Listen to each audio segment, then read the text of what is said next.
So today we got an updated MVP race ladder, and currently Joel Embiid sits atop the NBA in votes. His teammate James Harden has some reasoning as to why Joel deserves the MVP, and also the Sixers stay in LA tonight to go up against the LA Clippers. Will we get the job done? We will discuss it all on today's show. Let's go. Perfect.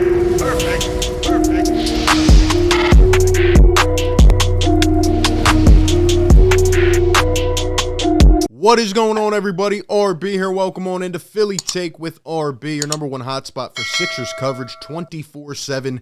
Be sure to hit that like button, subscribe to the channel, and hit that notification bell so you don't miss any of the content. Some people have been getting unsubscribed, so be sure to just do a double check. I truly appreciate all the support. And just as a side note, again, we will not be live tonight against the Clippers. We will be back on Sunday for the live stream, Sixers and Suns. But we will be keeping you up to date with all the video coverage that you need. But anyway, we have some things to talk about today. We get right into it. The MVP race update has come out today. We've heard a lot of these recently. And Joel Embiid is back on top, as you can see. According to NBA.com, Joel at number 1. Number 2 is Nikola Jokic. Number 3, Giannis. Number 4, Jason Tatum. That is an interesting one. Got to give the Celtics some credit. They have been playing well. A lot of these guys have been having good seasons. But you know how I feel, man. And a lot of people are going to say it's biased and this and that. No, I mean, at the end of the day, with what Joel Embiid has had to go through this season with, you know, the drama off the court and just continuing to mature. And, you know, a lot of people are just going to let this slip right out of their mind. They're going to forget it. It's going to go flying out the window.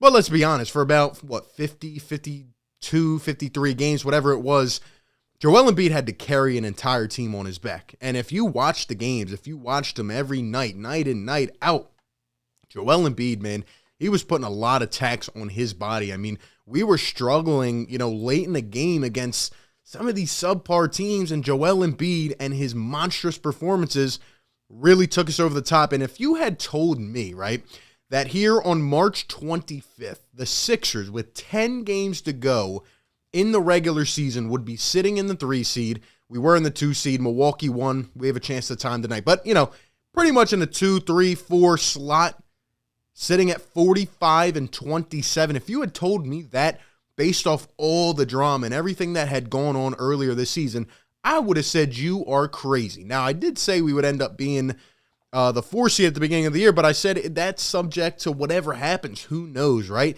And for a majority of the season, these guys have willed together. You can see they enjoy playing with each other. And, you know, Joel Embiid has been pretty much the main part as to why we have succeeded this season early on. And he's just been amazing. And look, I'm not going to sit here and debate. I've seen a lot of talk going on Twitter. You know, these detailed statistics as to why this guy's the MVP, this guy. Look, at the end of the day, both Joel Embiid and Nikola Jokic, I would say it's a two-man race. I'd say they're both having incredible seasons. Jokic won it last year. I think Joel honestly would have won it last year if he had played more games. But Embiid just had that kind of season. And, you know, I made a video yesterday talking about should the Sixers rest Joel Embiid and James Harden, and how many games should they rest them for the final stretch of the season? Now, if they do end up resting, would that take something out of the MVP consideration? Maybe it would. At the end of the day, you know, as great as it would be to see Joel Embiid holding that MVP trophy, I want to see him holding, you know, a trophy after Game 6 of the finals, celebrating, going down Broad Street in a parade. That's what I really want to see.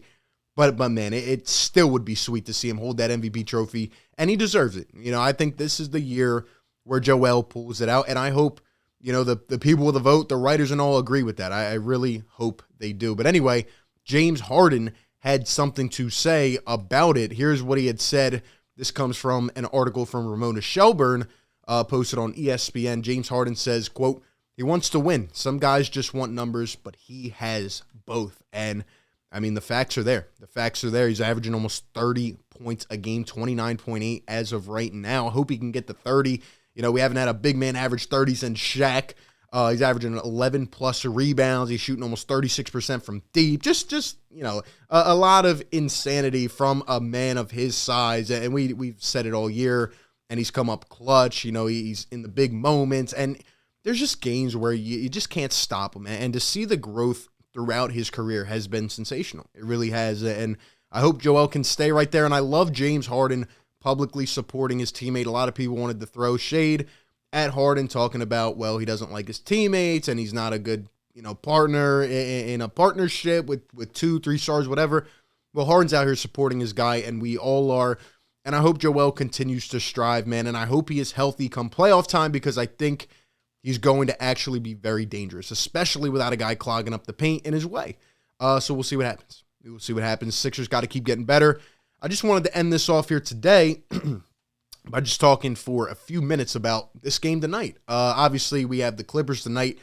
Then we play the Phoenix Suns, then the Milwaukee Bucks. And, I mean, we've played, after these couple games, we've played 10 games in 14 days. That's a lot.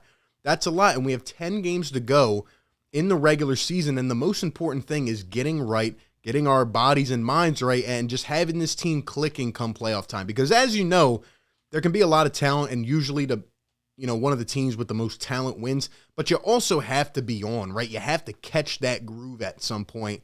And I hope that happens. But, we're going up against the Clippers tonight, another West Coast game. I could see it being a bit of a struggle just with the whole time zone thing.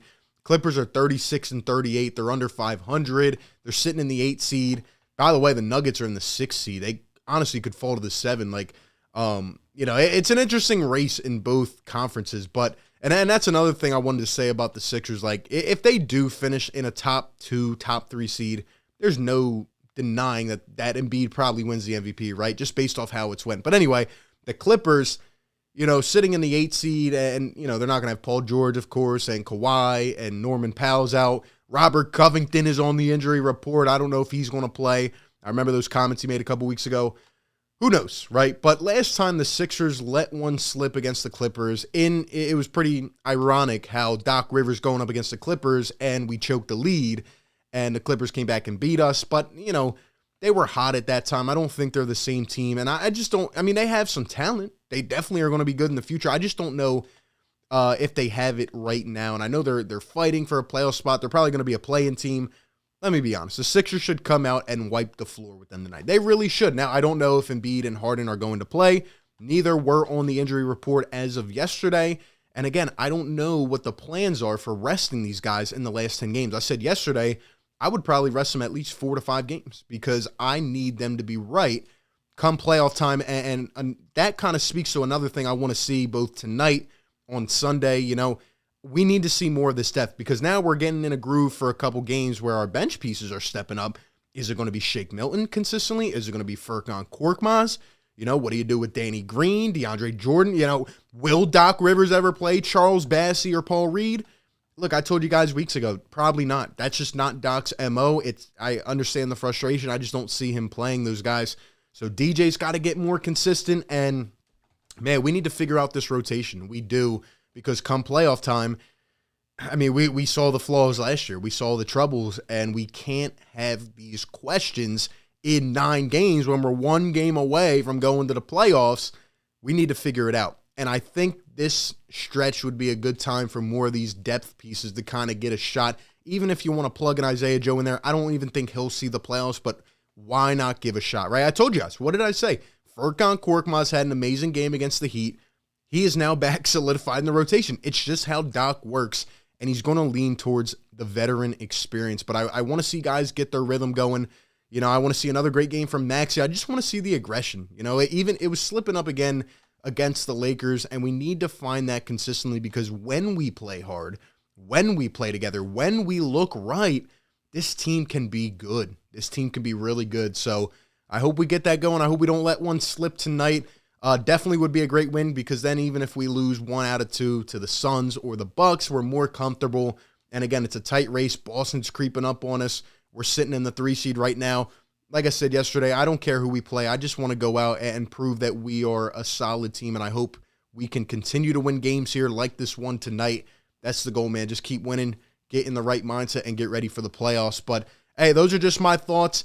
Joel Embiid for MVP, baby. I want to see him win it. I do, and I also want to see him win a freaking championship. Those are just my thoughts. Give me all your thoughts down below in the comment section. Like always, appreciate you guys so much for tuning in. Be sure to like, comment, and subscribe. And like always, I will catch you on the next one, man. Peace. Perfect.